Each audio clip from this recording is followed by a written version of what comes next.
बीते वर्षों में कई साहसिक निर्णय लिए हैं।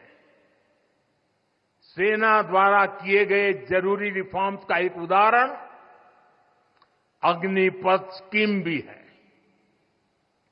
दशकों तक संसद से लेकर अनेक कमिटी तक में सेनाओं को युवा बनाने पर चर्चाएं होती रही है। भारत के सैनिकों की औसत आयु, एवरेज एज, ग्लोबल एवरेज से ज्यादा होना, ये हम सबकी चिंता बढ़ाता रहा है। इसलिए ये विषय बरसों तक अनेक कमिटियों में भी उठा, लेकिन देश की सुरक्षा से जुड़ी इस चुनौती के समाधान की पहले इच्छा शक्ति नहीं दिखाई गई। शायद कुछ लोगों की मानसिकता ही ऐसी थी कि सेना मतलब नेताओं को सलाम करना, परेड करना। हमारे लिए सेना मतलब 140 करोड़ देशवासियों की आस्था। हमारे लिए सेना मतलब 140 करोड़ देशवासियों की शांति की गारंटी। हमारे लिए सेना मतलब देश की सीमाओं को सुरक्षा की गारंटी। अग्निपथ योजना के जरिए देश ने इस महत्वपूर्ण सपने को एड्रेस किया है।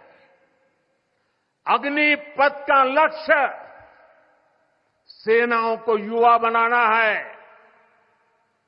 अग्निपथ का लक्ष्य सेनाओं को युद्ध के लिए निरंतर योग्य बनाए रखना है। दुर्भाग्य से राष्ट्रीय सुरक्षा से जुड़े इतने संवेदनशील विषय को कुछ लोगों ने राजनीति का विषय बना दिया है। कुछ लोग सेना के इस रिफॉर्म पर भी अपने व्यक्तिगत स्वार्थ में झूठ की राजनीति कर रहे हैं। ये वही लोग हैं जिन्होंने सेनाओं में हजारों करोड़ के घोटाले करके हमारी सेनाओं को कमजोर किया। ये वही लोग हैं जो चाहते थे कि एयरफोर्स को कभी आधुनिक फाइटर जेट न मिल पाए। ये वही लोग हैं जिन्होंने तेजस फाइटर प्लेन को भी डिब्बे में बंद करने की तैयारी कर ली थी। साथियों, सच्चाई ये है कि अग्निपथ योजना से देश की ताकत बढ़ेगी और देश का सामर्थ्यवान युवा भी मातृभूमि की सेवा के लिए आगे आएगा। प्राइवेट सेक्टर और पैरामिलिट्री फोर्सेस में भी अग्निवीरों को प्राथमिकता देने की घोषणाएं की है। मैं तो हैरान हूं, कुछ लोगों की समझ को क्या हुआ है, उनकी सोच को क्या हो चुका है।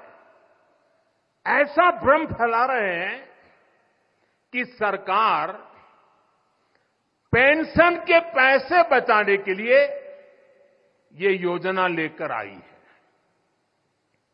मैं जरा ऐसे लोगों की सोच से शर्म आती है, लेकिन मैं ऐसे लोगों से पूछना चाहता हूं, जरा कोई मुझे बताए, आज मोदी के शासनकाल में जो भर्ती होगा, क्या आज ही उसको पेंशन देना है क्या? उसको पेंशन देने की नौबत 30 साल के बाद आएगी। और तब तो मोदी 105 साल का हुआ होगा और तब न भी मोदी की सरकार होगी। क्या मोदी जब 105 साल का होगा, 30 साल के बाद जो पेंशन बचेगा, उसके लिए मोदी ऐसा राजनीतिक है जो आज गाली खाएगा? क्या तर्क दे रहे हैं? लेकिन साथियों, मेरे लिए दल नहीं, देश सर्वोपरि है।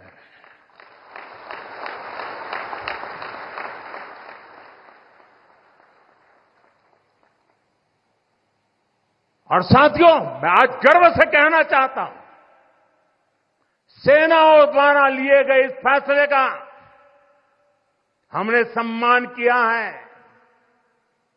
और जैसा मैंने पहले कहा,